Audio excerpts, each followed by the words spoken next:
Yo, it's me, गोर्खालीको छोरो PG Baskota यो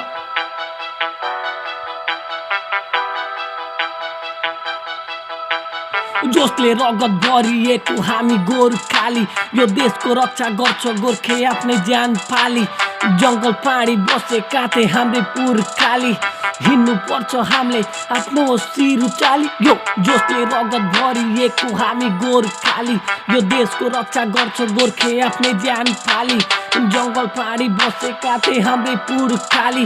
हिँड्नु पर्छ हामीले आफ्नो शिर उचाली यो सिमानाको रक्षा गोर्खेले नै गर्छ पछि हट्दैन गोर्खे जसले अघि बढ्छ आफ्नो लागि होइन गोर्खे देशको लागि लड्छ परियाको बेलामा मार्छ या त मर्छ सिमानाको रक्षा गोर्खेले नै गर्छ पछि हट्दैन गोर्खे जसले अघि बढ्छ आफ्नो लागि होइन गोर्खे देशको लागि लड्छ परियाको बेलामा मार्छ या त मर्छ परियाको बेलामा मार्छ या त मर्छ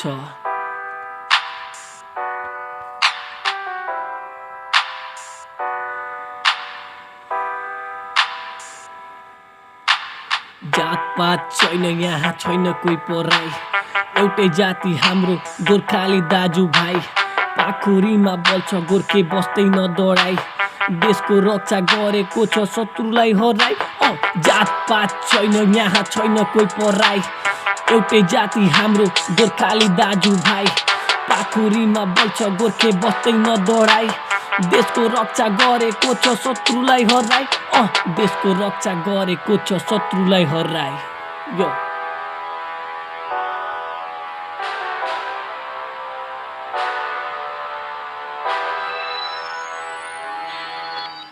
इतिहास रच गोर्खे रगतले लेखेर कति मान्छे जल्छन् हाम्रो वीरता देखेर कसैको अगाडि गोर्खे हिँड्दै नझुकेर भुक्ने कुकुर भुकिराखुन् के लान्छ भुकेर इतिहास रच गोर्खे रगतले लेखेर कति मान्छे जल्छन् हाम्रो वीरता देखेर कसैको अगाडि गोर्खे हिँड्दै नझुकेर भुक्ने कुकुर भुकिराखुन् के लान्छ भुकेर वीर गोर्खाली हामी मान्दिनौँ कहिले हार देश विदेश चारैतिर मचाइदिन्छ हाहाकार भारतको भूमिमा छ हाम्रो पनि अधिकार कोही शत्रु अघि आए खुकुरी छ धार कोही शत्रु अघि आए खुकुरी छ धार कारगिल युद्ध लडी कति गोर्खे भए शहीद तातो गोली खाएर नि दिलाए आफ्नो देशलाई जित बन्दुक रितिएपछि खुकुरी निकाली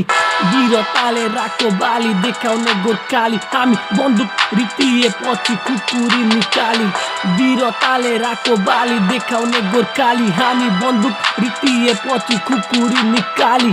वीरताले राखो बाली देखाउने गोर्खाली यो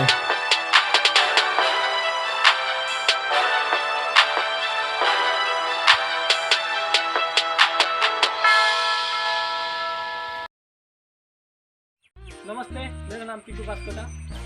धन्यवाद हजुरहरूलाई मेरो भिडियो कम्प्लिट हेरिदिनको लागि र